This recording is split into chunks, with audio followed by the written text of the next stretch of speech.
How to get your Canva Pro free trial. This is a step-by-step guide so you will be able to follow easily.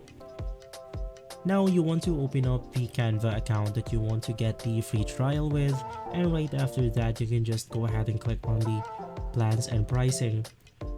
From here, navigate through the Pro section, and we can see straight away that the start your free trial is available. You want to go ahead and click on it, and we will be able to see the prices. Free 30-day trial, cancel anytime. So I suggest after getting the 30-day free trial, disabling the recurring payment. But if you want to pay for Canva altogether, you can just go ahead and keep the recurring payment. But basically, you will only pay after the 30-day free trial expires. So if this video has been helpful for you, please consider by liking and subscribing. I'll make sure to see you again next time.